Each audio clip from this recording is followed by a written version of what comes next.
Bonjour tout le monde. Bonjour les enfants. Ça fait plaisir de vous retrouver après une semaine. Aujourd'hui, je m'en vais vous raconter l'histoire de Rose qui a eu un problème dans la nuit et du coup obligée de mettre Doudou dans la machine à laver.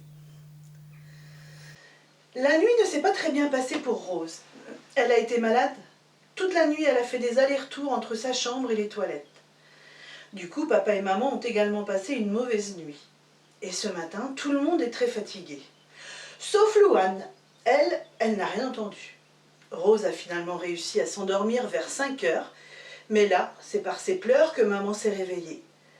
Rose était assise dans son lit et pleurait à chaudes larmes. « Que se passe-t-il, ma chérie? Tu as mal quelque part? Attends, je vais prendre ta température. » Maman revint avec le thermomètre. « 38,5, dit-elle. Écoute, tu vas prendre un médicament contre la fièvre. Je vais changer ton lit et comme tu restes à la maison aujourd'hui, tu vas essayer de te rendormir. » Mais Rose n'arrêtait pas de pleurer en serrant son doudou contre elle. « Maman, cette nuit quand j'avais mal au ventre, j'ai vomi sur Doudou et maintenant il est tout sale, il est tout triste et c'est de ma faute. » « Ce n'est pas grave, Rose, je vais le passer à la machine avec tes autres peluches, un peu sales elles aussi. »« Non, je ne veux pas, continua Rose, pleurant de plus belle. Il va se noyer et se cogner partout dans la machine. Je suis très fatiguée, maman. Alors écoute-moi, dit maman. Tu vas prendre le frère jumeau de ton Doudou, celui qui est tout propre, et Doudou, on va le poser au pied du lit. Comme ça, tu vas pouvoir t'endormir. Quand tu seras réveillé, on prendra Doudou et ses copains les peluches, et ils iront prendre leur bain dans la machine. Tu es d'accord ? Oui, dit Rose, entre deux sanglots. Puis elle s'allongea et s'endormit très vite, la nuit ayant été difficile. Une fois Louane emmenée à l'école, maman alla elle aussi se reposer tandis que papa partait au boulot. Rose dormit jusque presque 11 heures. Le médicament ayant fait son effet, elle allait un peu mieux, même si ce n'était pas la Rose de d'habitude qui sautait partout.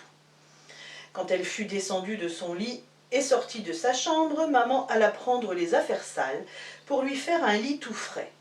En passant, elle prit aussi les 2 ou 3 peluches salies et attrapa Doudou au passage. « Voilà, Rose, on va faire tourner une machine de peluches. »« J'ai changé d'avis, maman, je ne veux pas enfermer mon Doudou dans la machine. Regarde, il sent meilleur, je lui ai pchité un peu de ton parfum partout sur lui. » Maman ne savait plus comment faire pour pouvoir laver le fameux Doudou. Puis elle eut une idée.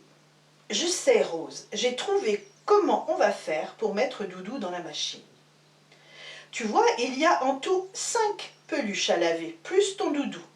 On va les mettre dans la machine, tu vas y mettre un peu de lessive et ensuite tu vas leur dire qu'ils vont faire la course pendant tout le temps du lavage.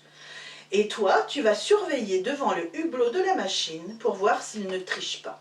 Tu es d'accord? Ça peut être très drôle. » Rose regarda maman en réfléchissant, puis alla chercher sa petite chaise qu'elle installa devant le lave-linge. Elle aida maman à mettre les peluches à l'intérieur et dit « On ne va pas mettre les trop grosses, sinon Doudou ne pourra pas gagner la course, hein maman ?»« Si, si, on les met toutes parce qu'elles sont sales comme Doudou et elles sentent mauvais. Comme il est plus petit, il passera dans les trous entre les grosses peluches. » Une fois tout le monde dans la machine, maman demande à Rose de le mettre en marche. « Et voilà, Rose, c'est parti pour 1 heure. Alors tu n'es pas obligée de rester devant, tu sais. »« Si, je reste. » Et elle alla du coup prendre une briquette de jus d'orange et un paquet de gâteaux qu'elle posa par terre. « Allez mon Doudou, je te regarde et je suis sûre que tu vas gagner. » Rose avait les yeux rivés sur le hublot, c'était comme si elle regardait son dessin animé préféré. Doudou apparaissait à chaque tour, la tête collée contre la vitre, un coup la tête en bas et un coup dans l'autre sens. Rose se dit qu'il allait sûrement avoir mal au ventre comme elle pendant la nuit. Puis, plus de Doudou. Ça faisait un petit moment qu'elle ne l'avait pas vu contre la vitre. Elle aperçut une de ses petites pattes coincée dans les bras d'une grosse peluche. « C'est de la triche, gros nounours, tu n'as pas le droit de le coincer comme ça. Lâche-le tout de suite. » Comme si elle avait été entendue par le gros nounours, Doudou recommença de passer devant elle, levant les bras comme s'il lui faisait coucou. Puis tout à coup, la machine commença à faire plus de bruit, puis se mit à tourner de plus en plus vite. Rose ne voyait même plus, elle ne voyait qu'un mélange de couleurs. Elle ne distinguait plus aucune peluche et encore moins son petit doudou. Elle se dit que c'était pire que les grands manèges qu'elle avait vus dans la fête foraine s'étaient installés dans son village. Ça ne dura pas longtemps. Heureusement, pensa Rose. Elle appela maman qui lui dit qu'elle allait pouvoir ouvrir la porte et sortir tout le monde du tambour. Rose retrouva son doudou tout propre parmi les grosses peluches. Que tu sens bon, mon doudou. Et puis on dirait que tu n'as même pas eu peur. Et toi, tu as triché en le coinçant, dit-elle, en secouant le gros nounours blanc. Mais ce n'est pas grave, c'est le jeu. Allez, je vous ramène dans ma chambre. Maman avait refait le lit qui sentait aussi bon que toutes les peluches qu'elle rangea au pied de son lit.